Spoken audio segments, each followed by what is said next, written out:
Mercato du jour, aujourd'hui, c'est parti.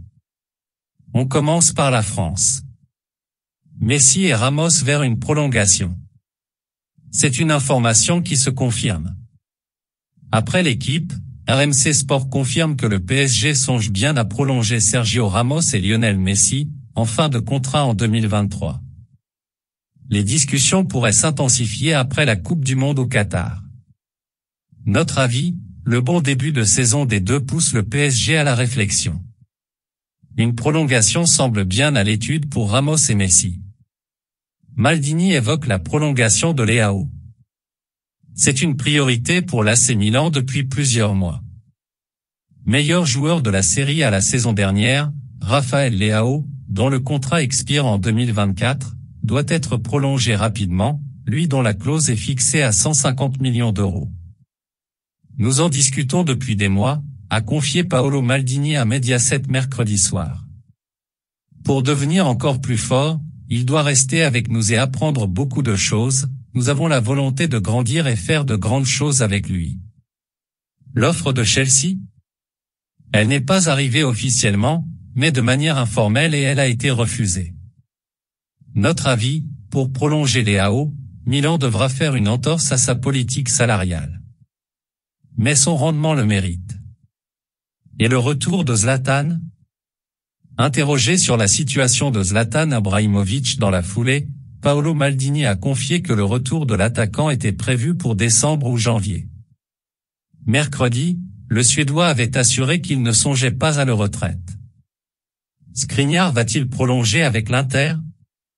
Après un été passé entre l'Inter Milan et le PSG, Milan Skriniar est finalement resté au sein du club lombard, qui a refusé toutes les offres parisiennes. Mais le feuilleton n'est pas fini. Selon le journaliste Pasquale Guaro, bien informé sur les affaires des Nerazzurri, une rencontre entre les dirigeants milanais et l'entourage du joueur est prévue après la trêve internationale pour évoquer une prolongation. En juin, un accord avait été trouvé autour d'un salaire de 5,5 millions d'euros. Mais l'intérêt parisien a tout changé. Désormais, l'Inter compte lui proposer un salaire de 6,5 millions d'euros pour le convaincre de signer. Paris compte toutefois revenir à la charge en janvier. Pour rappel, Skriniar est en fin de contrat l'an prochain.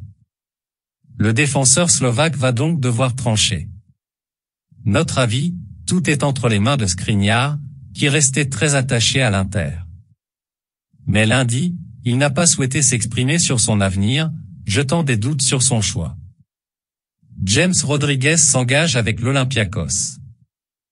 James Rodriguez, le milieu de terrain international colombien qui évoluait dans le championnat qatari, Al Rayyan, s'est engagé avec l'Olympiakos ce jeudi. Le club grec n'a pas précisé la durée du contrat de l'ancien monégasque. Notre avis, une belle signature sur le papier, à voir cependant dans quelles conditions physiques sera l'ex-joueur du Real Madrid. Le PSG féminin annonce une arrivée. Dans un communiqué publié mercredi, le PSG féminin a annoncé l'arrivée de l'internationale chinoise Yang Lina. Elle est prêtée par le Shanghai Shangli jusqu'à juin 2023, a indiqué le club de la capitale.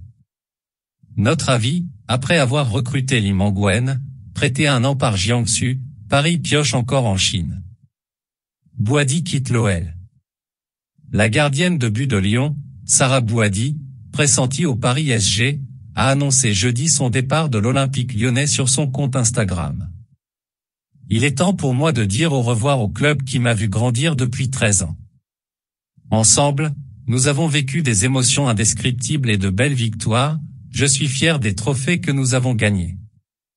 Merci à l'OL féminin, a notamment déclaré Bouhaddi, sans donner de précision sur son avenir. Sarah Bouhaddi, âgée de 36 ans, était arrivée à l'OL en provenance de Juvisy en 2006. Elle a joué avec le club lyonnais 300 matchs mais aussi 20 à Belleregne, aux États-Unis, où elle avait été prêtée en 2021. À Lyon, elle subissait la concurrence de l'internationale chilienne, Christiane Anglais, confirmée en début de saison comme numéro 1 dans les buts de l'OL.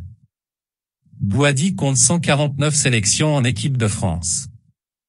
Notre avis, une page se tourne pour Bouhaddi. Et pour l'OL aussi. Voilà, c'est pour tout aujourd'hui. J'espère que la vidéo vous a plu. N'hésitez pas à la liker, partager et surtout vous abonner pour ne pas rater mes prochaines vidéos. Merci.